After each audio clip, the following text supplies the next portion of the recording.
my son stopped and he looked at me and he goes, Mom, it's about time you stood up for yourself. And when my kid, who was 17, said that, I get choked up every time I say it. And I haven't shared that too often, a couple times recently, because it wasn't just about me. It wasn't just about the others that I hope to help as well. My kids were witnessing it. And my son never said a word until I told him that. And he had seen me getting smaller and being fearful. So thank God I somehow found it in me, with the help of God and my family and a very small group of friends, to say enough, because even my son saw it. And now, no matter what happens in the future, they can be like, my mom was crazy, my mom was whatever, but you know what? She didn't take it. And she stood up even when it was scary and put everything on the line.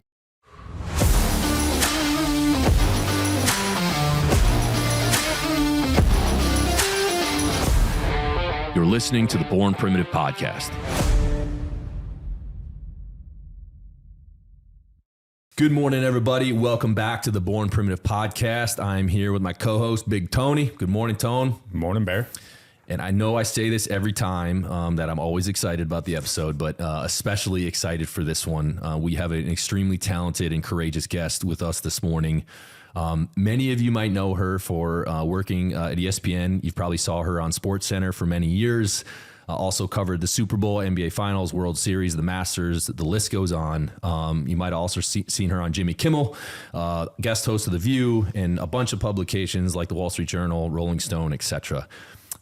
This individual just recently settled a lawsuit with the network and the parent company Disney, alleging that they infringed upon her free speech and retaliated against her for some of the viewpoints that she held.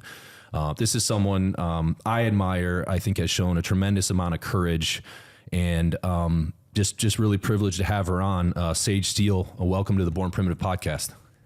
Thank you. That's the nicest intro ever. Thank you. First take too. I'm getting better at these intros, right? You've had a couple people say that. So yeah, we did Stipe Miocic 2 days ago, and he's got his fight against John Jones coming up, and he was like, "Man, I got to hire you. You're kind of a good hype man." The new Bruce Buffer. Yeah, I got to. I think it's the pipes, like you bring it. Well, good. I'm glad we got the intro down. But Sage, thank you so much for joining us. And I think just to get right into it, I'm curious, like how you got into broadcasting in the very beginning. I just wanted to hang out with my dad, and it was all about sports. Obviously, on weekend he played football in college, and then I was an Army kid, as you know, and so we moved all over the world. And back in Europe, there was only one English-speaking TV channel. All the time. So on weekends, that's what was on: Cowboys, Redskins, Lakers, Celtics. And I loved sports, but I also knew from a young age that I wasn't going to be good enough athletically to do anything past high school, probably. And so I thought, what's the second best thing is to talk about it and to tell stories. And I just remember being in awe of the top athletes, like watching the Olympics in 1984 and being in awe of all these athletes, and like how do they work their whole lives to get to this one moment and not like shit the bed, right? Not just completely melt down because of the pressure. And so I was like, I want to know, because that's not me. I'm the opposite. I will vomit on the starting line of the 400-meter dash, and I did. So I just thought, to be able to tell the stories of how people are great at the exact moment that they need to be, I wanted to do that. And then I'll be quiet. And I think about football games, Arrowhead Stadium or MetLife or wherever you are, every single Sunday for 3 hours, you got 80,000 people coming together. It doesn't matter race, religion, politics, what's going on in their life. Like, everybody puts it aside and comes together to cheer for their team. And I found that at a really young age to be beautiful. And so I thought, I can't play it, so why not talk about it on TV? Yeah, that's such a cool comment you made about the sporting events, because I feel that too. And it's so pure. You're high after a touchdown, you're turning around, high-fiving the people behind you and in front of you. You don't care what about gender and race and all those things that are, people try to divide us on. And that's how it should be, right? We're all just there to have a good time and share a moment in sports. And, unfortunately, it feels like sports now is maybe a place, at least when you watch it, that you almost can't escape some of that even now. But in the stadium, you can. Everyone's just drinking beers and high-fiving. It's such a cool atmosphere. So it's awesome that you kind of felt that too. And I understand your father, Army Colonel, 23 years. I couldn't help but think, because I was in the military, like addressing Colonel Steele, like that's a badass name. You know what I mean? Sage Steele. I was going to ask her, like, but hey. like that's badass. Especially when you're walking around the commands and you got the bird and the colonel, like you carry some.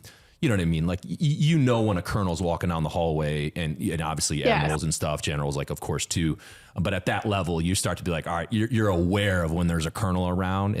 But to know, like, Colonel Steele, like, that's badass. I just had to make that comment. Well, but real quick, it's funny because he's shrunk now. He has two kinds of cancer. He's had a couple surgeries, both knee replacements and neck, like all kinds of steps. He's only about 6'3" now, but he was 6'6.5" at his peak, at his height. And that was when he played football at West Point, that was in the 60s. That's a big man. Now it's normal to have a 6'7" tight end, right? And so he also was a physical presence, not just with the bird on his shoulder, And then you'll appreciate this. Every Saturday morning, we had room inspections as kids. And man. Yeah, he would bring all the West Point stuff. I'm like, Dad, and I was young. I'm like, we're probably not getting into West Point. We don't need to do this whole inspection thing. He's like, absolutely. Yes, you do. So it was the whole Saturday morning, 9 a.m.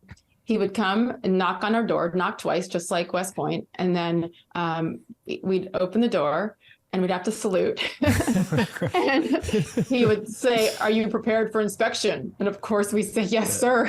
And it was a joke. It wasn't like a serious thing. It was a fun thing. And he made us competitive with each other. And then he'd walk through the room, like literally the guys used to when he was a cadet at West Point. And every infraction, which could have been, like your sheets not tucked in properly, or open your underwear drawer if it's not folded the right way. Every infraction was 10 push-ups. So I was like jacked from a young age because I had a lot of infractions with my room that wasn't always so tidy. But like those are the things, he made it fun. It wasn't like a serious thing. But what I loved is the structure of the military and the discipline that comes with it and the camaraderie as well. But he was intimidating to everybody else, including my brothers, because they were bad and I was perfect. So. Well, for some of the listeners and viewers, to give a quick background on your father, correct me if I'm wrong, but he was the first varsity letter winner to play football at the Army Academy as an African-American man. Is that correct? Yes. Yes. So obviously, historic there. And, I believe, you had made a comment that he just wanted to play football. It wasn't about race to him. And he was just, especially 6'6.5", 6'7". I mean, that's a big boy back then, like you said. And obviously went on to have a very successful career in the Army, making colonel and retiring at that rank. So what are some of the lessons that you learned from your parents growing up that you think kind of influenced the woman that you are today? I don't know why that question just hit me hard. It almost makes me emotional because just so many lessons that I wasn't aware of, that they were lessons when they were happening, But you look back now, and I'm looking at a picture. I'm in my office. I'm looking at a picture of them over there, and they went through a lot just to be together as an interracial couple, getting married in 1971. So we're almost 52 years in October, actually 52 years. And they were true to themselves, even when the world literally was against them, whether it be friends or peers of theirs in the military at the time or their own families. They were isolated and they were alone. And so they did what was right for them, even in a time coming off the civil rights era where that was not a popular thing and they got no support. So that strength honestly has helped me maintain perspective through some of the ups and downs of my career and even my personal life. It's like, okay, not that it diminishes mine or yours or anyone else's, because everybody's got something, but I have just really great examples that happen to be my parents as to how to handle adversity. So that, I think, maintaining perspective, number one, but number two, one of the things that my dad taught us, along with the room inspections on Saturdays, was, and you might have heard me say this before, forgive me if it's repetitive to anybody, but it just, it's the truth in answering your question. The cadet prayer at West Point that we had to memorize the portion of it as kids. And it's helped me to choose the harder right instead of the easier wrong, and to never tell a half truth if the whole can be one. So there's a lot there. The harder right, we all kind of know what the harder right is. It's just annoying to have to acknowledge it sometimes. It's much easier to fill in the blank. Anything, you can think of any example. I say it to my kids and it annoys the crap out of them too. But to not be afraid to tell the truth, that's really scary. And so that drove me recently, the last few years, to be honest about what has happened to me and what's happened to, forget about me, like many others who feel a certain way. So sorry, that might be a little deep, but that, like, literally that's what has taken me through the last few years. And even back in the day when I was a young broadcaster and getting kind of cast aside and told I sucked by bosses. And it's like, okay, that hurts, but what are you gonna do about it? Like, if you accept that, that's on you, not even on the person who said it.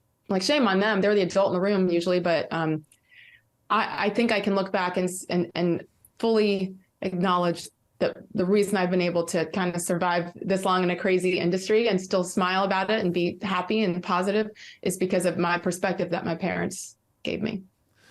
Yeah, one cool thing that stood out when I was listening to your podcast with Megyn Kelly, and please correct me, make sure I'm framing this up correctly, but you mentioned, being from, biracial parents, and in kind of the dynamic that created at that time, in our society. And I thought the really cool example that you gave was that you said that your grandparents were not stoked on it for quite a few years, but that your father chose to write them a letter like every month to give them just an update on how your mom was doing, and how, just basically say, hey, everything's good. We're a family. And like, the first word that stood out to me when I heard that example was like, that's just straight stoicism right there. You know what I mean? Like that is a testament, in my opinion, just not knowing your father, of the type of man he is, because like, wow. Because I was listening to a thing on the internet last night about bitterness, and it was actually coming from a pastor, and he was addressing men, but of course this can apply to men and women, that bitterness can ruin a man, right? And if you choose to be bitter, instead of like kind of taking the alternative that it will just bring you down, and you're just going to live in that world when you can escape it if you choose to. And I feel like that was likely a moment where your father could have chosen bitterness, and I would say it probably would have been valid. Like, I would have totally been, I would have understood if he took that approach. And instead he said, all right, this is the situation. I'm going to be stoic and, maybe be the better person here. And I'm going to, kind of remain steadfast in showing love for his wife and your mother. And I don't know, that stood out to me as just an incredible example. I don't know am I encapsulating it correctly? You are perfectly. Yeah. And it's so cool because I didn't even know that he did that until that piece came out. NFL Films did a piece on my brother. Initially, it's a part 2 series, actually. The first part was on my brother, who's the senior vice president of public relations and communications for the Baltimore Ravens. And so NFL Films, and he's worked with the NFL for 20 plus years. They were featuring him. Long story as to why, really cool story. But then within that story, they interviewed my parents and came up with this other story. And they were like, oh, wow, let's do a second piece on them. So that's what's pinned to my Twitter page and always will be, because for all the haters and all the people who wonder, oh my God, why is she like, that's why, because of the perspective I have from my parents. I think about that every time I watch the piece, which is probably like 150 times in the 6-7 years it's been posted. I get choked up at that part every single time. And I know it's coming because that's a real man. And I think we're lacking that in some parts of society right now. And you know what? It's 52 years later, and he would do the exact same thing today for her. Eventually, fortunately, her parents, who did disown her for marrying a Black man, came around. And that was thanks to my mom's sister, who brought everybody together, surprised everybody, and forced people to sit next to each other at the Thanksgiving table. Very uncomfortable. But it shaped them in many ways, which therefore helped shape me. But I love the strength that my parents have shown through a lot of ups and downs. But I can't imagine my parents making me choose between them and the man that I love, you know? So we've come a long way in society. And I think that a lot of people probably don't appreciate that as much either. How far there, of course, there's still room for progress. Of course, there always will be, no matter where you live in the world. But we've come a long way. And my parents are the reason why I'm standing. They've literally been here the last couple of years, you know, lifting me off the ground at times when I was like done. So they're the coolest.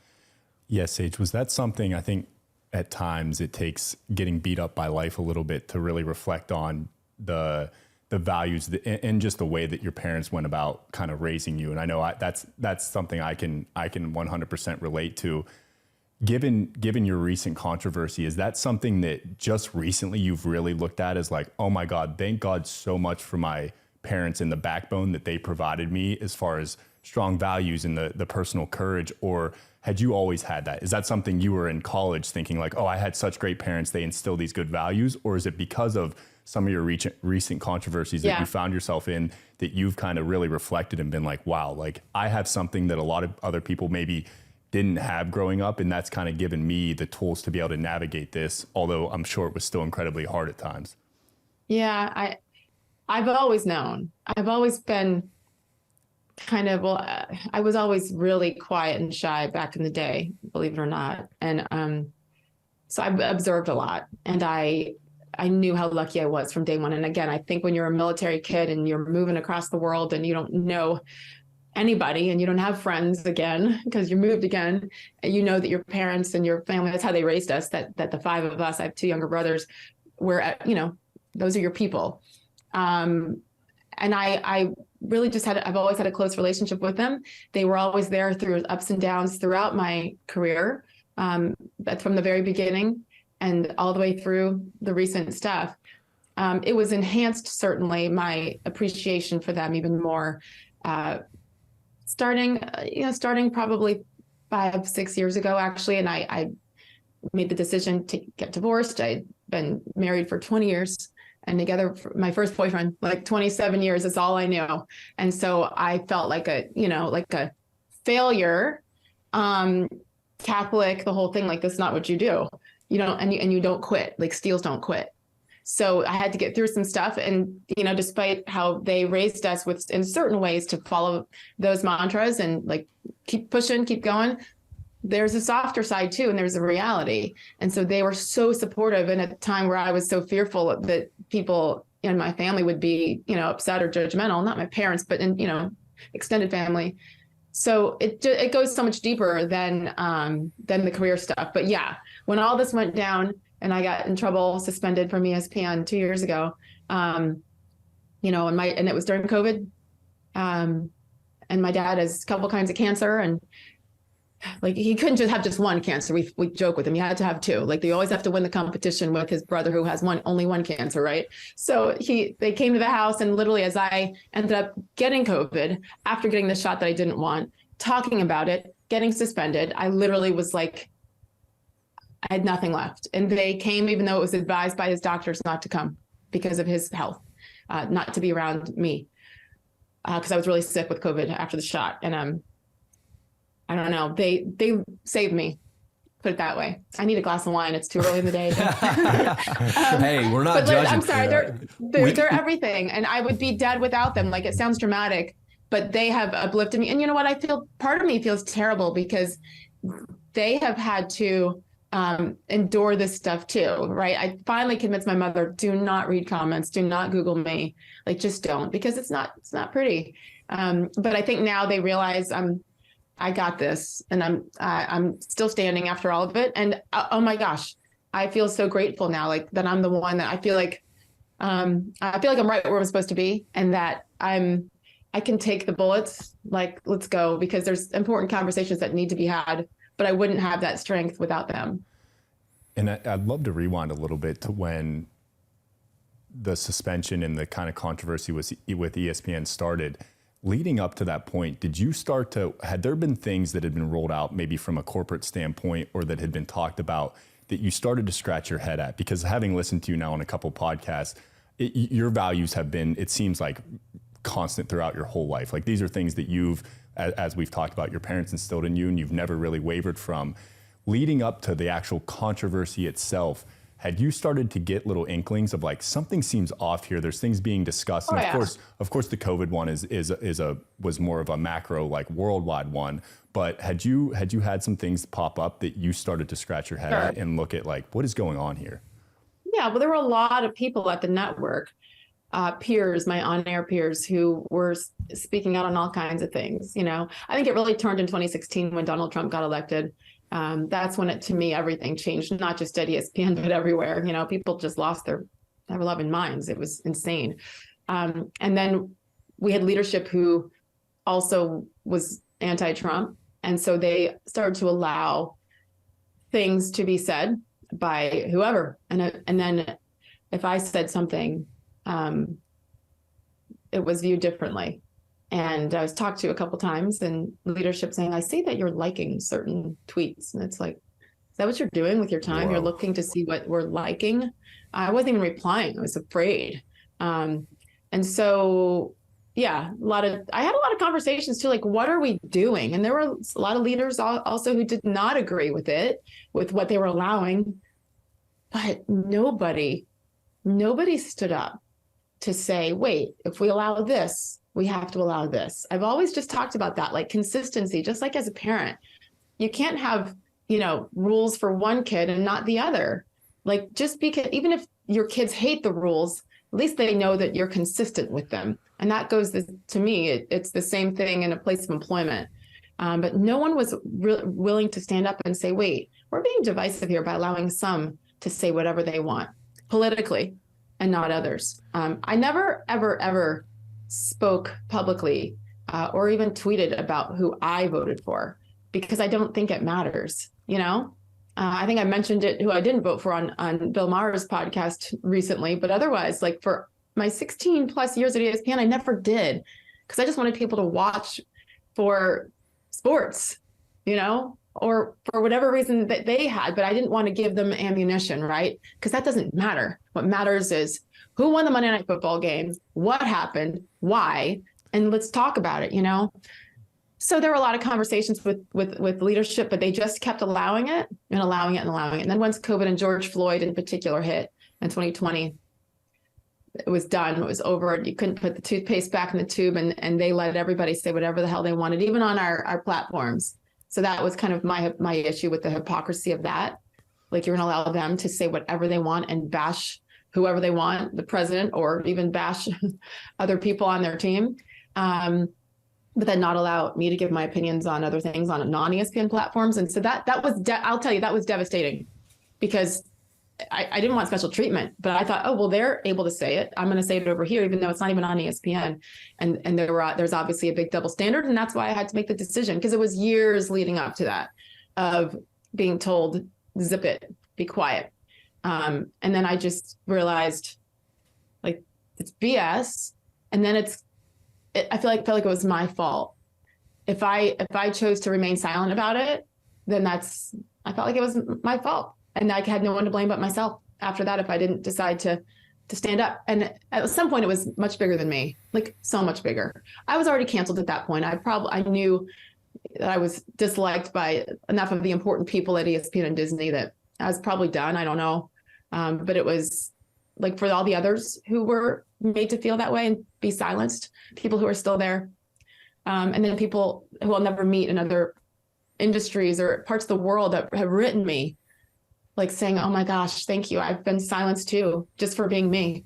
It's funny, we allow people to be themselves with everything else. You can be a guy today and a girl tomorrow, and we're all good with it. But if you speak your mind about things that are important to you, you can't be yourself unless it falls into a certain narrative. And so I just call BS on that. And I hope that by making some noise about it, that others won't feel the same, Totally. And I think for me, like, the biggest theme and takeaway from all of this is just people need to realize the importance of free speech.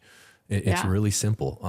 And, we live in a society that we should encourage contested dialogue at all times, because that's how we find the ultimate truth, right? That's how our republic was founded. You know what I mean? And unfortunately, we're in a time now, as we've seen numerous examples, you're being one of them, that companies and entities and government agencies that promote what they call, diversity, equity, and inclusion and all these other things, they don't actually abide by that themselves, other than by, looking at gender and race and other, like the specific definition of it. But what they should be encouraging is diversity in thought as well. Yes. You know what I mean? And it's almost like this is gaslighting. It's like, oh, we are the tolerant ones until you say something that we don't agree with. And then their true colors come out and you're canceled and you're, blackballed and like you're dead to them. So to me, even if you don't align with Sage's viewpoints, and I hope that, when the other scenarios presented to me and people like me, that I stay true to what I say here, but you have to still allow those other beliefs to be expressed, because that is the foundation of our republic, right? And totally, people need to recognize the dangers of where we are creeping towards now, where that is becoming less and less of a thing. And there's these groups of people that are pretending that they know best, right? So you be quiet because we know best, and we're going to mandate all these things. And if you speak out against it, you're XYZ, we're going to label you, and there will be repercussions for your actions. So if you're employed, we're going to fire you. If you're an influencer on social media, we're going to squash your impressions and your ability to reach people. If you're someone who makes money on YouTube advertising, we're going to shut down your YouTube account, et cetera, et cetera, et cetera. And that's why people get afraid to express their viewpoints, right? Because there are consequences. I mean, we're in podcast jail right now. We're definitely going to be after this one, because you hit a few buzzwords that the algorithm. No, scrubs. we're good. The alarms are going off at Spotify and YouTube right now. I already know, which is, we're good. We're not going to change who we are because of all that BS. But we've created an environment where people are now afraid to speak out because of this new kind of construct.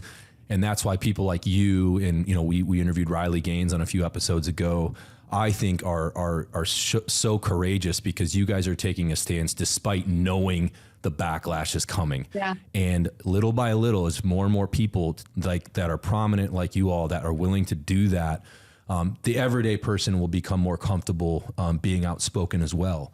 And again, we encourage that from both sides of the aisle, because that is the foundation of our democracy. So, hey guys, let's debate, let's talk about our differences, but hey, let's go drink a beer together afterwards and then put that aside. You know what I mean? Like, we have to get back to that. But it's just gotten so out of control. And, even as us running a global brand, I've had to be fearful of that, because the Riley Gaines episode, I was asking like, hey, where are all the feminists defending like Riley and these women that are getting obliterated by men in competition? And oh my God, the comments I was getting to my personal DMs from that, people obviously would never tell it to my face, but it was crazy that I was like, guys, I didn't think this was that controversial. Like, we're trying to have an intellectual conversation about a 6'4" man with giant hands and feet who just destroyed the competition and took a gold medal away from, a girl who probably worked her whole life towards that. And now I'm being told that I'm hateful and XYZ and all the labels that you're familiar with. And it was just like, man, like, how have we swung so far in the other direction where now something so simple has become controversial? So I went a little long on that, but I think but I have to say, I'm glad that you said that, because at the end of the day, it's so disappointing. And as someone who has fought for women's sports in many different ways for my whole career, to see it going backwards like this is crazy. But it goes back to the same thing I said earlier. If we don't stand up and come together on this issue, which is very black and white, there's no gray here. Like, we know the difference between men and women physically, and in sports, this is insane. This is the topic that makes me the most crazy right now, because it's so simple, and people are lying, and then they're staying silent. People that have voices.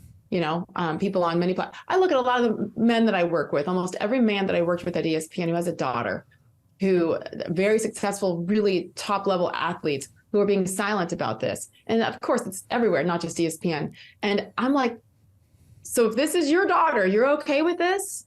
Hell no, they're not okay with it. But everybody's being silent. And I think that's what disappoints me the most.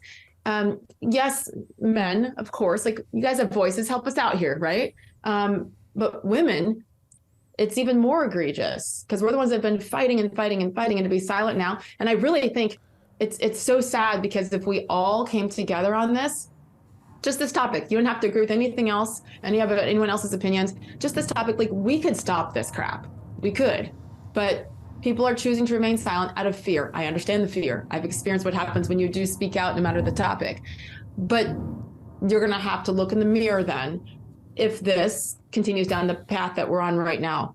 And more women's dreams are shattered at times because of another boy, a young man, the Leah Thomas situation. I like how Riley won't even call him Leah. She just says Thomas, So I just think it's on us to stand up. And if not, shame on you. Sage, I asked Riley this question. Where does this narrative and almost ideological think stem from, in your opinion? Oh, I literally don't. What did Riley say? I literally don't know. I've been thinking about that. Like, how did this begin? Where does this come from? And why? Like, I've racked my brain and it doesn't make sense, but it's scary to me. I feel like, and this is dramatic, probably some might say, maybe controversial, but I feel like it's that topic and others where there's just some evil out there. Like what are people trying to do to hurt, to divide, and just what's happening with kids at this age where, they don't want to call them a boy or girl and they let them choose, and 4 years old, 8 years old, and body parts being chopped off and changed. This is just something much deeper. And I'm afraid to find out what that is. But that's why we kind of have to continue we have to continue to speak up and fight for our kids and fight for our girls and fight for our women, as everybody claimed that they did for all these years. But now all of a sudden, at the most important time, they're silent.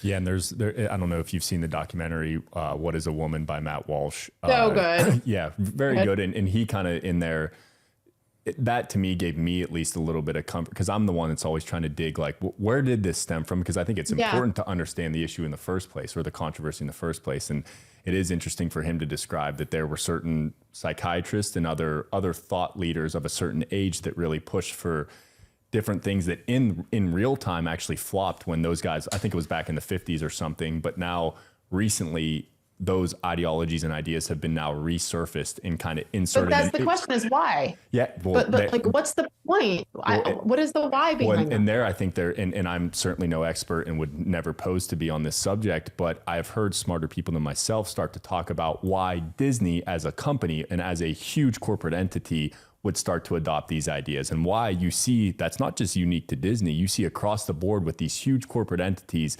coming down, and then in here, put on your tinfoil cap, and I won't go deep, but then you start to get in the World Economic Forum and ideas that they're pushing, and you see that, hey, this did stem from a group or certain groups of individuals, and then there was a trickle-down effect with all of the companies or corporations which are involved with that. So I'll leave it at that, because this is one you could do, and I wouldn't be the one to do it, but there are individuals that could go on for days talking about this.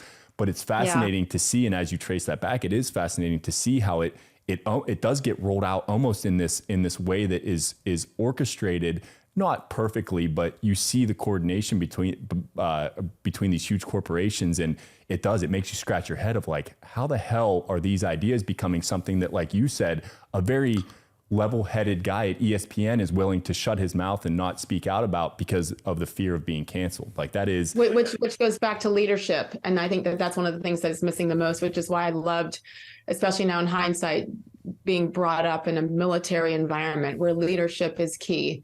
And I know that a lot of the leaders where I worked did not agree with what was going on. I know it.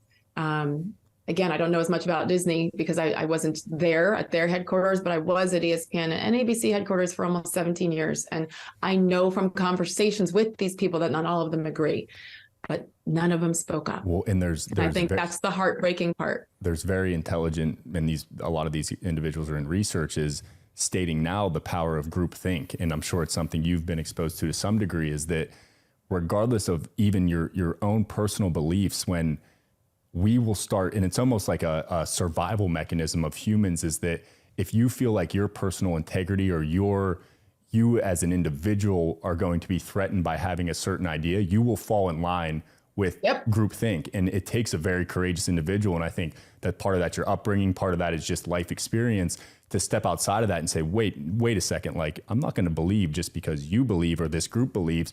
What do I actually believe? And what is that based on? And we have found ourselves through certain things like the pandemic and these other things where groupthink now has become almost the norm. And if you go against that at all, you are a bigot, you are insert any derogatory term you want. And I think that, I know, Bear, it's like, it's tricky now if you are somebody that, it's not to say you're even right, but it's just, you're willing to challenge and have a discussion and not just think one way and then block out all the rest. It's like, let's have a nuanced discussion surrounding this, not be afraid to put all of our ideas on the table. And then, as Bear said, have a drink after and laugh and say, yeah, we're on this big spinning rock that we don't know how we got here. Like, let's have a little bit of humility here. It's like humility and nuance has gone out the window, and it's all about right or wrong, which there's a lot of gray area there. And kindness, like, can we just lead with kindness? I will say this, when the night before the lawsuit dropped, I have 3 kids. One was a freshman in college, I guess, 2 years ago. A year and a half. Anyway, I can't keep track. She was in college, and then I have 2 in high school. He was a senior, and then my other daughter was a sophomore. And so I one by one talked to them about what was about to happen, because, you know, when your mom's in the public eye, they receive some shrapnel as well, which is gross. Topic for another day. But each kid handled it a little bit differently.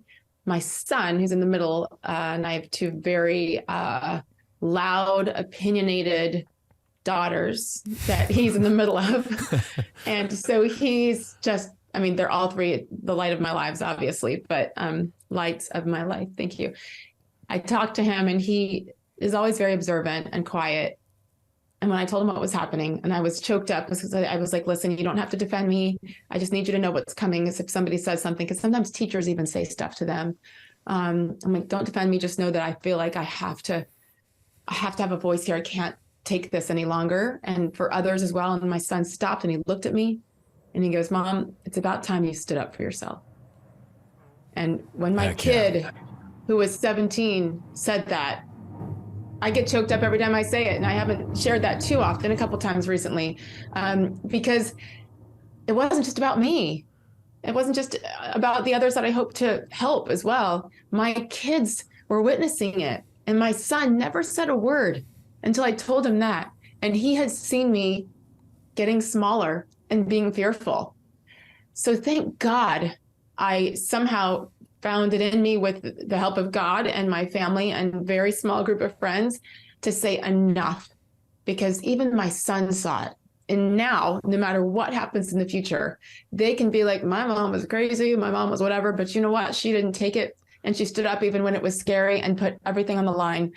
And, you know, everything, my entire career, my dream job that I wanted to do since I was 11 years old, financially, right? I mean, every aspect of it has been super scary and intimidating and the biggest risk of my life. But my kids saw that at the end of the day, no matter what happened, their mom stood up. And so I feel like I've already won, because even though I don't know what tomorrow is going to bring, like my kids, I had to practice what I was preaching, especially to them. So sometimes you realize when you're old and or at your funeral, that's when people say all the nice things, right? I'm good. People can say what they want now or then, because my kids have spoken, in particular my son, and was like, I got you, Mom. And that was like everything. Man, that had to be so powerful to hear that. Yeah, it was awesome. That had to validate in that moment everything you were doing and give you that much more confidence.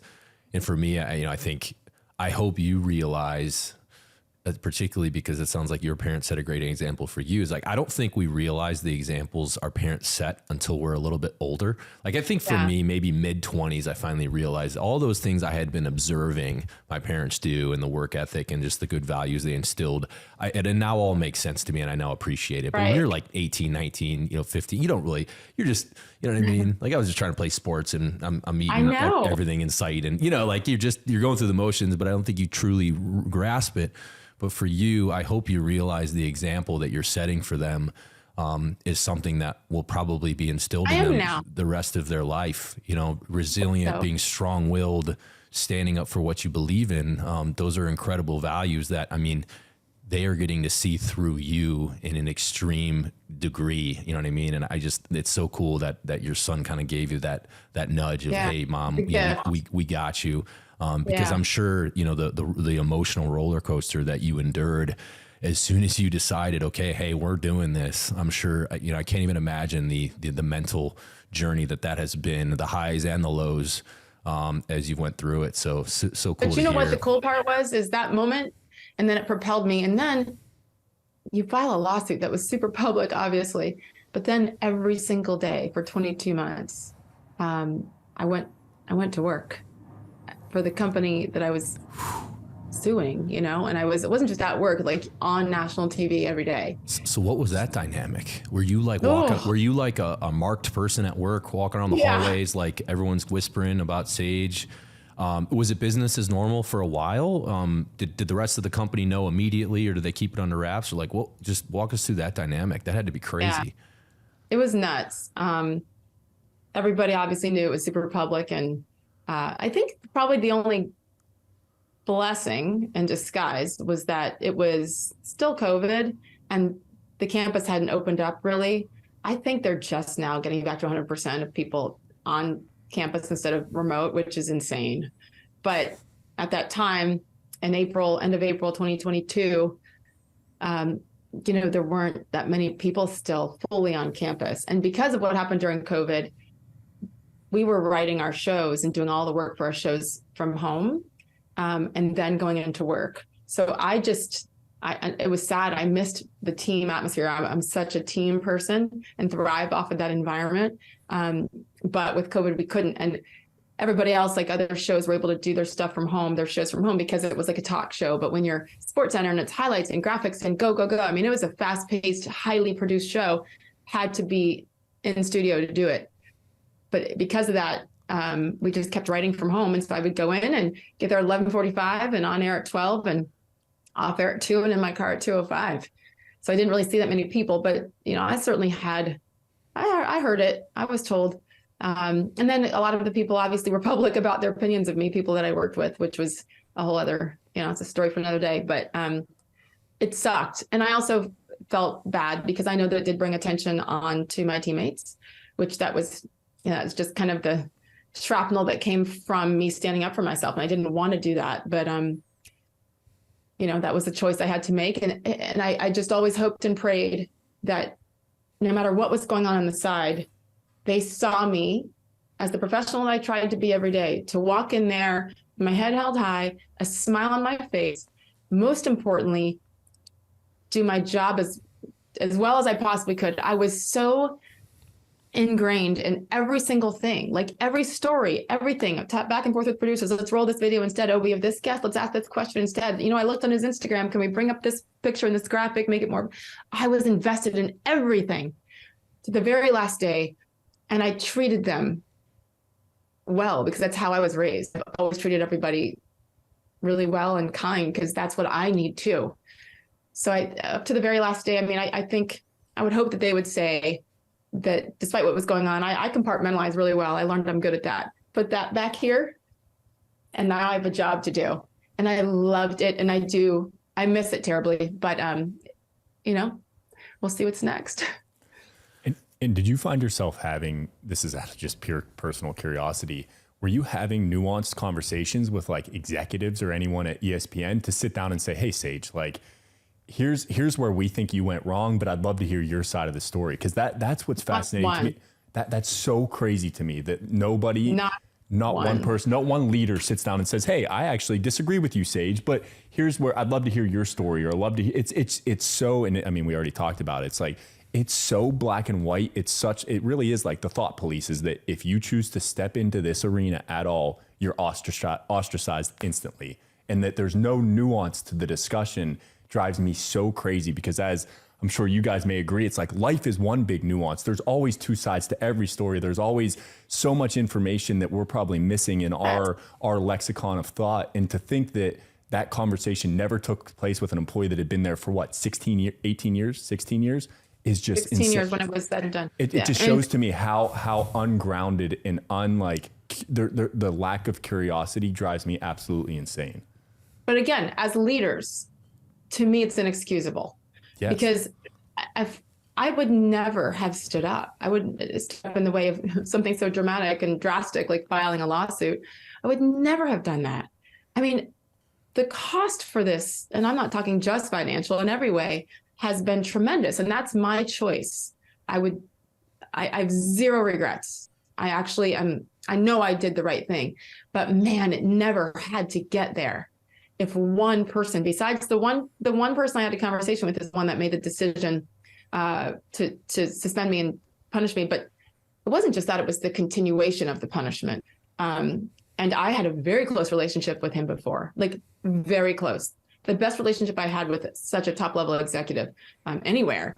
And we talked about a lot of things, and I think he's actually aligned with me on a lot of things. But when it came down to it, there were zero conversations had, and I was extremely close with the president, with everybody there. I loved them, but I never heard from them again. Once it was filed, which was April 22, and my last day there, I mean, the departure announcement was on August 15th, 2023. So that definitely hurt. But they have a business to run. And I think that at that point, once someone files a lawsuit, you realize it's going to end at some point, probably sooner than the contracted date it was supposed to end.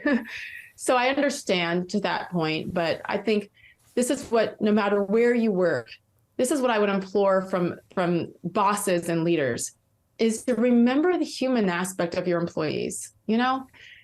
I know that whenever I've been treated like a human being, a person, a woman, not just a robot or someone who's giving you what you need to make your business run, man, I'll run through a wall for you. I'll work 16 straight days. I'll do anything you ask because I'm such a loyal person, probably to a fault. And I'm so desperate for that team atmosphere, us against the world. But when leaders forget that there are people that are helping them make a lot of money, are humans with lives and feelings. I'm not saying they have to be best friends there, but it's impossible, especially if you run a bigger company, and there should be some separation, right? But when you forget about who they are, you lose them. And unfortunately, they lost me. And I say unfortunately because it just was never what I wanted. I loved it. And I think as an Army kid, for the first time in my life, I knew I wanted to stay somewhere forever. Like, we're not used to being able to have a home and to stay somewhere, because our whole life is like nomadic a little bit. You move. And all my bosses knew. I told the CEO of Disney, Bob Iger, back in the day, I want to be here for the rest of my career. I don't ever want to move. So it's okay. It happened exactly the way it was supposed to. But again, as leaders, and I'm trying to learn this now. I'm starting on my own, and I have a couple people that are on my team now. I've never had to lead in this way. It's really hard. Well, but I do know that everybody is, if you start there with the human aspect, they will give it back to you tenfold. And guess what? Everybody wins. Everybody makes money when you treat them like the people that they are, not just people who can make you cash. Yeah. And that's of course, leadership like you're describing. And then that's relationships in general. It's like, it's so easy as humans. And this is a nuanced thing that happens throughout your day, a million moments, over and over, is that it's so easy to start to objectify people, where it's actually, you dehumanize them. And I don't mean that in some egregious way, but as you're describing, is you're thinking about them as an avenue to get to what you want, as opposed to, as you said, the actual human element of them as a person. And when you flip that, not only do you start to get respected as a leader for the right reasons, but then also your relationships change, because you're bringing a fresh nuance to that relationship, as opposed to having a story that you kind of overlay in a lens that you look through at that person that actually isn't grounded in who they are, but more of a subjective story that you're telling yourself about that person. So yeah, that's really fascinating to see that you kind of experienced that firsthand from people that you'd worked for 16 years. That now Sage Steele, she's the contrarian who is naive in her thought, as opposed to, like I said, sitting down and asking you, hey, why do you think this way? Why did you like those things? Why did you take that stance? It just becomes, you are this because you said that, which is just. But when they allow the others, again, when you allow everybody else to say things that are, oh my gosh, hateful and divisive, because they fit that narrative of your company, that's where I had to draw the line. It wasn't about, they didn't let me say this. That wasn't what this was about. Yeah. This is 100% about allowing everyone on one side to say whatever they wanted, talking about Roe versus Wade on an NBA show. Like, what are we doing? You know, and that's my thing, is I think that in sports, we're the escape. Yes. You know, yes. Like they come to us to watch highlights and analysis, and you can yell at Adam Schefter for whatever report, or Marcus Spears, or whoever has some opinion on something. They're analysts. So, I mean, Schefter isn't, he's a reporter, news guy, but like you can yell back and forth and argue and do all the things with sports, but like, that's where people go to escape their tough life. And maybe they're dealing with cancer, or maybe they're dealing with something personal. Maybe, you know, politics, religion. It used to be a safe space. And that's what I loved about it. I hope they can get back there. I really do. But I don't know. It's a choice. What's interesting in your example, you know, you did that podcast with Jay Cutler, which is what kind of created this fireball that it became.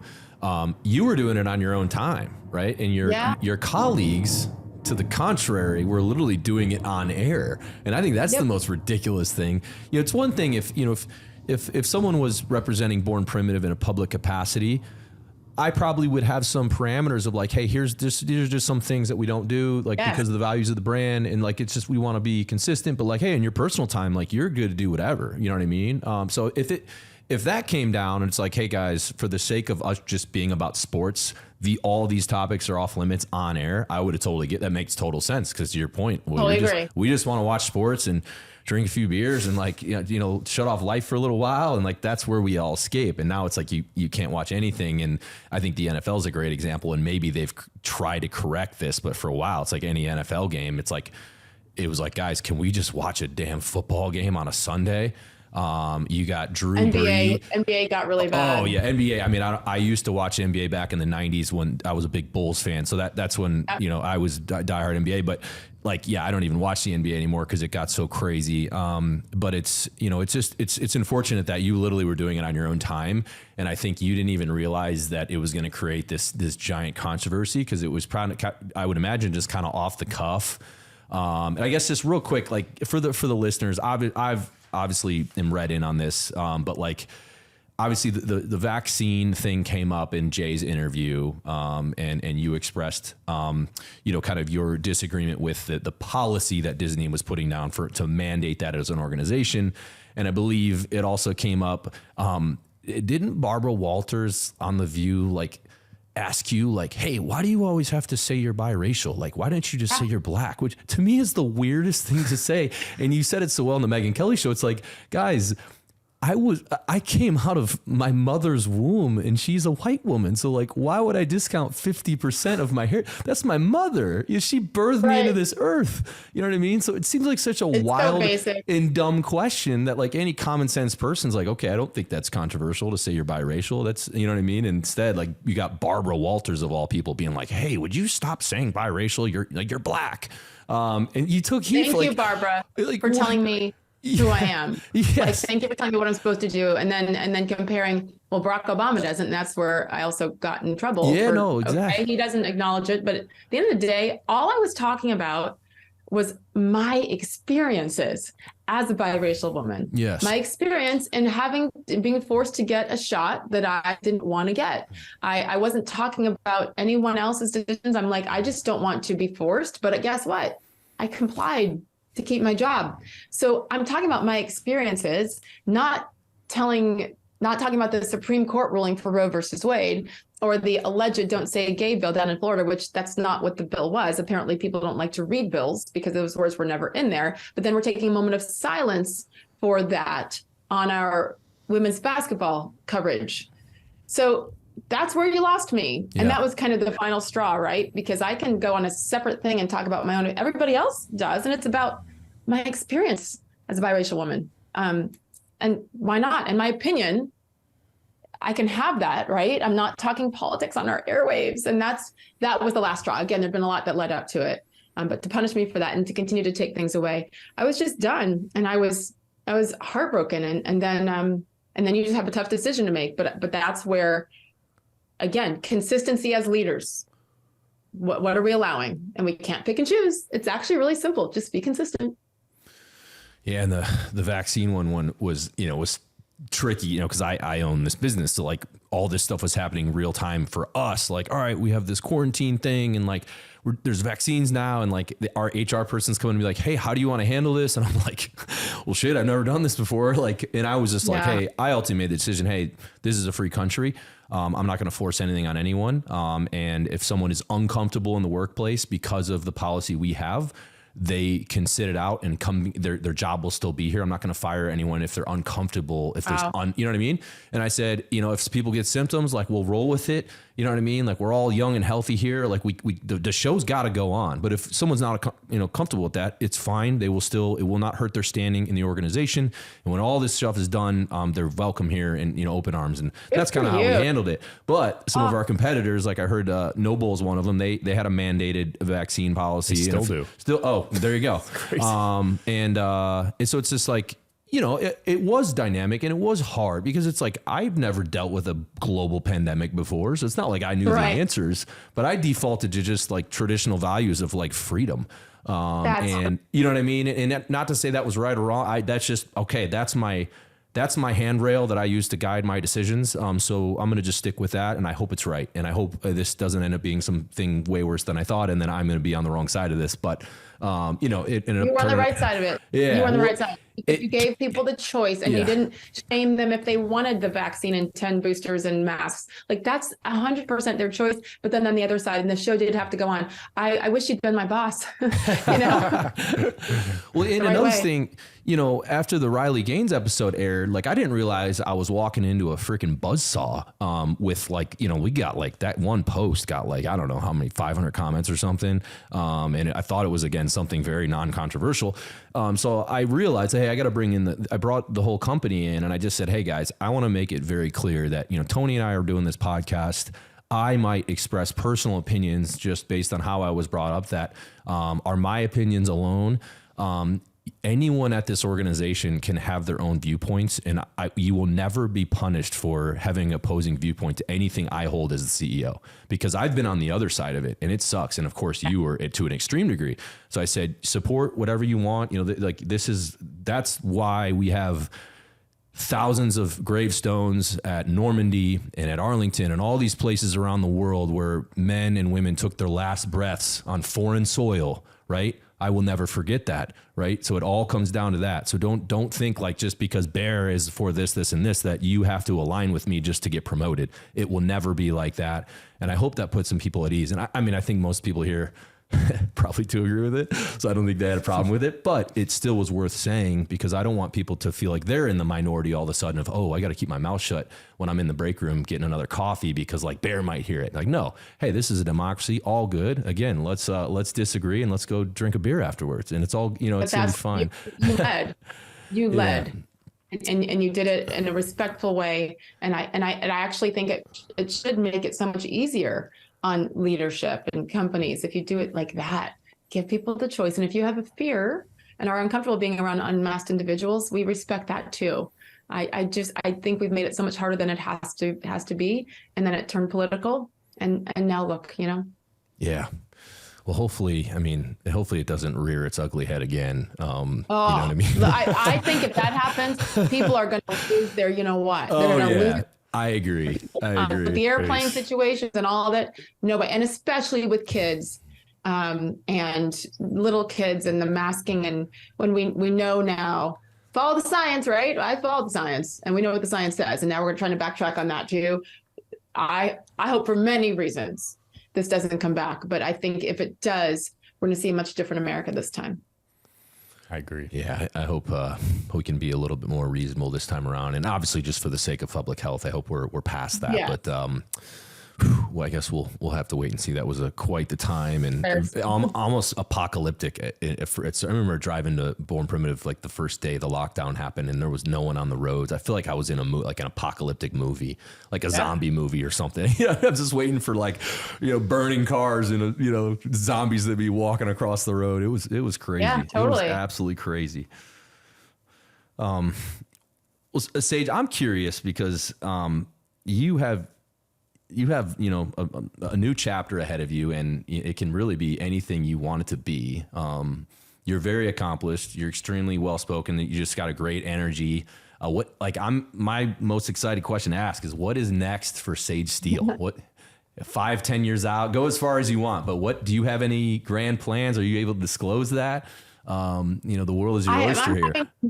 Yeah, that's crazy to think. I'm having some really fun conversations that I've never been able to have before. I've always worked for people, and in some ways I still might do that, but it'll be the right people who hopefully think the way you do. I know that I'll never allow myself to go back in a box again, and to be told what I have to say and do and when and where and why. Some sort of podcast show, streaming. I think the power of the internet, as you guys know better than me with what you're doing, it's endless and it's really exciting. And I think you're able to be really authentic, unlike, traditional network television, and for good reason in many ways. But I don't know. I'm so grateful for every moment. 28 years in this business, which really ages me, and it's crazy since I got out of college. But I'm so grateful for all the years at ESPN because it led me to this. What I do know is, having been through all of that in different ways of broadcasting, whether it's in the SportsCenter studio or, a live set at the NBA finals right before tip-off or Super Bowl or Masters or any of these things, the Miss America stuff, like all really unique things. I know now, and I hope this comes across the right way. Like, I know now that I can kind of do anything. Like, I've proven to myself, and I was my own worst critic and my biggest self-hater and doubter of my own abilities for so many years. And now I'm like, gosh, I can do all those things, and I can do it even with a bunch of crap going on, like a lawsuit at the same time. So now I think the key is I'm not afraid to do anything or to say anything that's on my mind. And I always try to do it respectfully and professionally, try to keep my language clean, although I have a sign right over there that says, I love Jesus, but I cuss a little. And I really have to balance that because my priest watches everything that I do. He's one of my guys. So yeah, the streaming show, I just want to have more conversations like this, because I think we all just are able to grow so much when we really talk to each other and learn. I'm a curious person. I want to keep learning about others, but in doing so, hopefully helping others realize that they don't have to be fearful. They don't have, listen, there are reasons to be fearful, but I know how rewarding it can be. And I'm fresh out of the gate here, right? As far as freedom, I know how rewarding it can be to just be true to yourself. The key is to let go of the fear of not being liked, and I had to let go of that a while ago. It's like, gosh, if any of these people actually spent time with me or talked to me, I'm pretty sure they'd like me. They might not agree with everything, but they'd know that I'm a nice person and supportive and whatever. But not everybody wants to do that, and that's okay. So I want to have the conversations like I had with Bill Maher last week, like insane. I would never have thought that he would want me on his show. And we had the most incredible, genuine conversation. I just want to do more of that. I also really want to do speaking. I love the adrenaline that comes with speaking in front of, big or small audiences, because I've done that for years and years, and I thrive off of that. To me, it's harder than doing stuff with a camera, because there's eye contact, and if your joke doesn't land, you feel it, and then you have to somehow work through that and keep going. I'm like, well, that's on you because I'm hysterical, so you just missed the joke. So I want to keep doing that. And again, just to inspire others to not be afraid, because I came from being this really, really shy kid and scared of my own shadow, literally scared of my own shadow and scared of everything, scared of disappointing, I was such a pleaser. It's overrated. So I hope that by being vulnerable and telling my story, that it can help others get to that point too. I think we're all better off when we're open and can help others realize that they're not alone.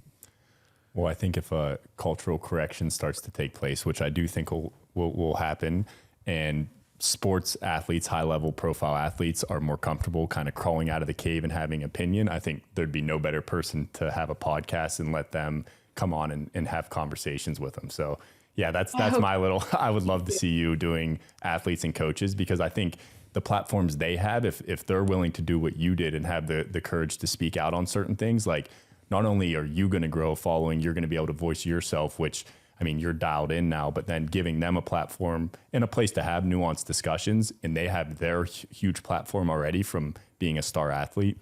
I could see, not to put ideas in your head, but I think you would crush that. I think I would too. Thank you. But most of them don't have the courage to say it. I know them. They've come to me. They've said it privately. They've said it in DMs. I've witnessed it. I felt it. Literally a couple of, I wish I could say names someday, been like, I got you, girl. I love what you're doing. I'm like, do you though? Because you say you got me, but then you could have a voice to stop some of the hatred that comes against people for just speaking their mind and being who they are.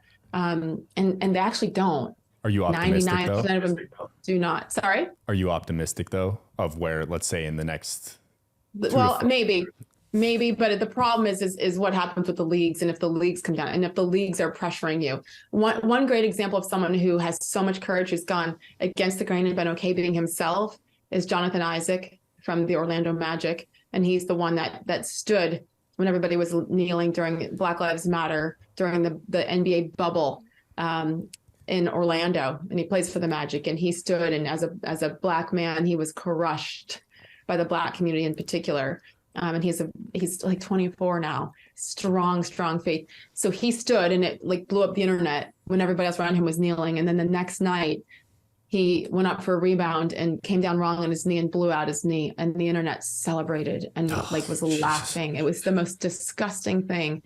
And I've gotten to know him a little bit. And that kid, I mean, again, they're all a kid to me. He's 24, such courage. And so people like Jonathan, they're just rare. And he's not going to be made a superstar either because of that.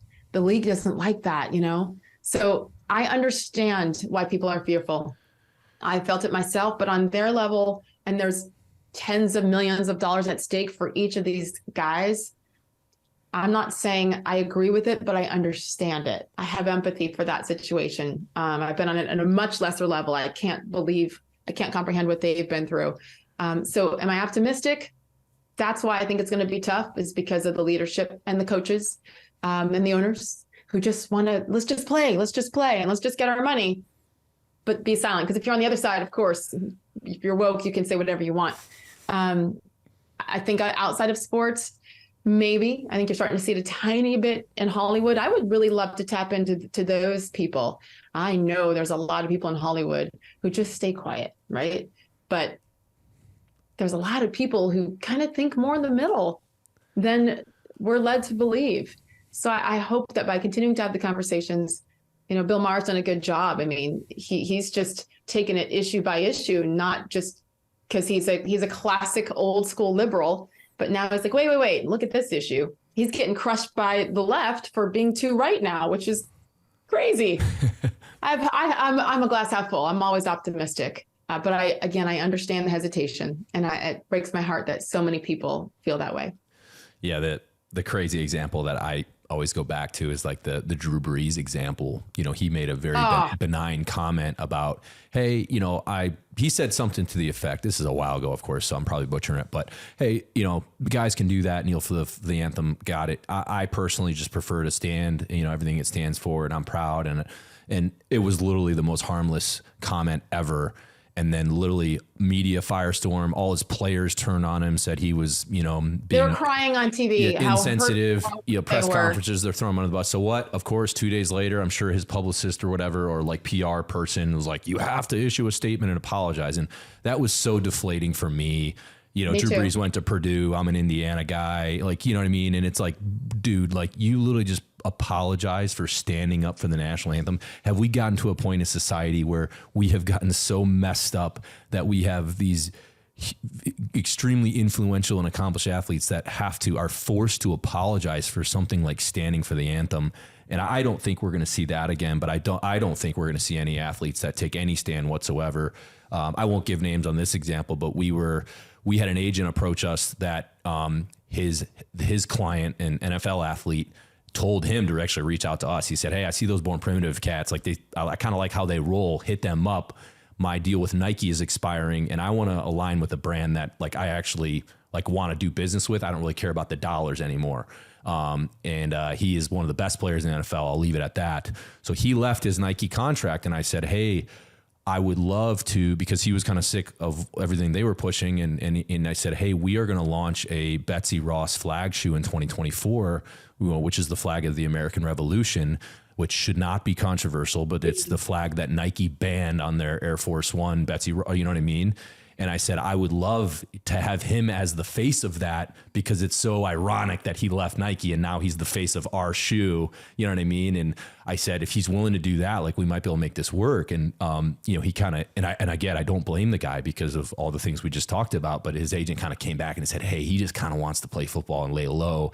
He said off the record, he's 100% down, but and I'm like, man, I can't even get a guy to say, "Hey, I'm going to rep a shoe that has the flag of the American Revolution." That's now become insensitive. It's the American Revolution. It's the birth of our republic. How are we debating the controversy of that? So I think it's an indicator. I don't think in the sports realm, Tony, we're going to get there. I don't necessarily fault the guys, but I don't think it's going to happen. We got guys like Drew Brees apologizing for standing up for the national anthem in the beginning of a football game. That was so.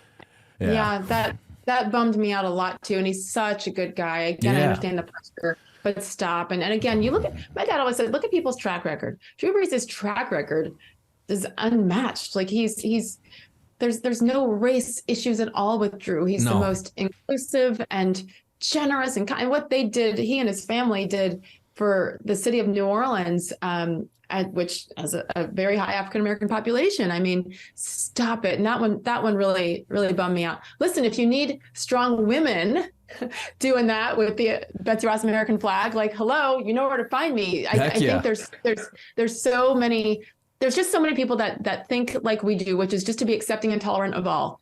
And the more people that are unafraid to get out and say it, because I believe that's where most of us are rooted.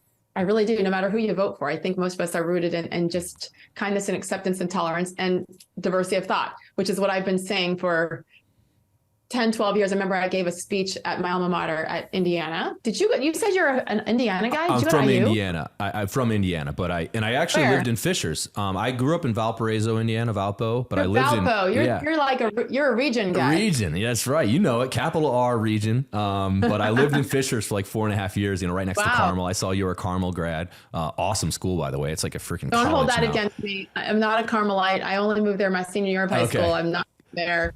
I didn't fit in there way back then, especially. No, because there's a whole thing with stigma with being from Carmel. No, it's cool. The streets are Sage. My fiance's actually went to Carmel, which is weird. I'm from Pennsylvania, but small world. Isn't it weird? I always say the streets are paved with gold in Carmel because it's like snooty isn't the right. Which is why this Army girl did not fit in. Yeah. As I always say, nobody's getting rich on an Army salary. You know what I mean? Yeah. And most importantly, so who cares? It's fine. But wait, what were we saying? Indiana.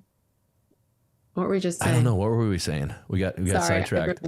That's my fault. You said I totally ruined that. I know it was a brilliant topic you're too. Good. It's not that important if we can't remember it. My fault. I think it was just about people being on the same page, and I agree though. I agree that it's going to take a long time for the athletes to come out and be really, really honest about it. But I think the more we do this, and you guys have started it, right? You guys are part of the movement to just have the conversation and be tolerant. But like, I will never apologize for being pro-America. Like, sorry, not happening. And I know we've got issues. Of course we do. But I still think when you look at the options, there's nowhere else I'd rather be. And I'm so proud to have been a kid who was raised to see all of it, to live in other places other countries to have a really unique perspective on how good it is here. Yes, I think it's gotten worse in the last 10 years for sure. But I have hope that we can get back with conversations like this and just leading with kindness, 100%. That's a great point. Once you leave here, I did spent plenty of time overseas in the military, and you do get incredible perspective when you leave, particularly in the Middle East. Like, holy crap, to see the difference in everything that we take for granted here. The second you leave it, you realize it. And the bottom line is there's an incredible opportunity in this country, regardless of your background. If you apply yourself and you work your butt off and you don't subscribe to the victim mentality that is pushed down from Washington and all these other places in the media, you can make it. You got to be scrappy. You got to be relentless. You got to get after it. And you have to sacrifice. And that's why I get so fired up, because I think people are willing to accept their fate because of what other people tell them. And I just want to shake these people and just say, hey, have you even tried to work your butt off for 5 years straight or 10 years straight and just see what happens? You know what I mean? Just give it a shot, but it's a predetermined outcome. And I'm just going to accept my label as a victim, and everyone else that's successful is the villain. And they've exploited all these things to become the villain, and successful. And it's just like, man, it's really disheartening, because I really do believe those people deep down, they do have that eye of the tiger down there somewhere. But these entities have silenced it, right? We all have it in there. We got the beast inside of us, and you just gotta tap into that and pursue whatever it is you want to accomplish in your life. And if you do, you can get there. But it's kind of cool when nothing's given to you, when you can look yourself in the mirror and know you earned it. When I early on ESPN, I was not going well. And I was pretty determined that, I was convinced, I should say, that they weren't going to give me a second contract. Like, I sucked and I had no confidence, and I would have understood why they didn't give me another contract. And I had to get mad. And then I had to realize, oh my gosh, my husband at the time was a stay-at-home dad, and I had 3 little kids, and I'm the one that brought us up into this mess in Connecticut. And so if I don't have a backup plan, we're screwed. Like, it's all on me financially. So I was on TV, national TV, in the mornings doing SportsCenter updates on Mike and Mike and First Take, and then doing some SportsCenter fill-ins in the morning. And then at night, I started to do like this pyramid scheme, Arbonne Skincare, where you go you go have parties at women's houses where you have the jewelry and the clothing, and the skincare parties, and you have wine and cheese. And I'm trying to convince people to buy this good skincare product, because that was my backup plan for when I got let go from ESPN. So it looked all glamorous. At the end of the day, I was scared to death and had a second job as a backup plan. So nobody gave me jack. And I'm grateful, because I know that there was a ton of support from some people there, for sure, initially, and then my family and friends. But at the end of the day, I had to pull up those bootstraps and go to work, me, nobody else. So get out of here. Like, I know what it takes to work hard and to be really humble, because I could have had that ego, like, look at my job, look at me, everybody sees me every day. And now I'm going to schlep my big box of moisturizers and sunscreens to my neighbor's house to hope that her friends buy some, So I kind of don't have patience for laziness. This is when I get a little heated. Yeah. And with 3 kids too. My oldest daughter doesn't have a good concept of money and spending. And she's been cut off recently. So no allowance at college. Good luck. She got a job. She's mad at me right now. And you know what? Someday she'll thank me. Hopefully it's before I die. But there's got to be accountability for this stuff. If you don't work hard, it's on you. Totally agree. Well, this was a lot of fun, Sage. And like I said, you are someone that we admire, and it was so cool.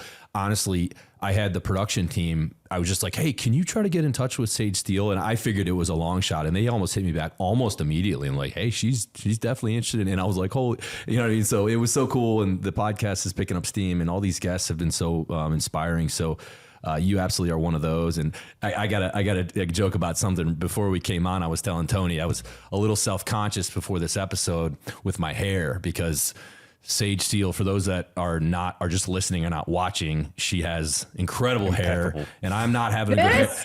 Yeah, that's what I'm saying.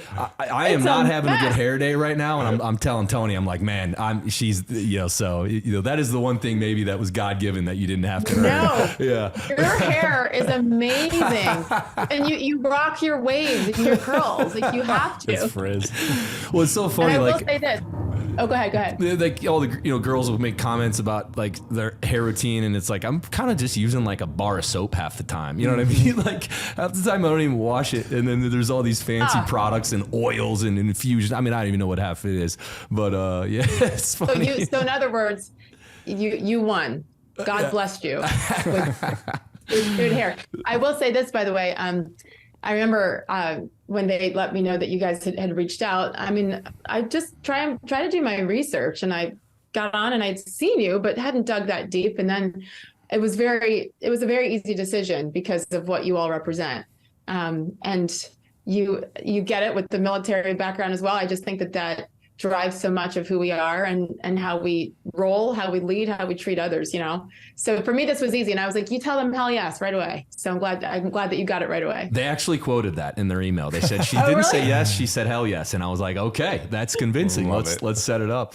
I'm like, let's go. Yeah. Pro America, good people, let's go. Heck yeah. And good hair. Thank you. I'm not on your level yet, but if I keep learning, I'll get there. But this is called bad hair. I just shoved it up because you didn't see it before, and it's still wet, I think. So I can't care. I just have to own it.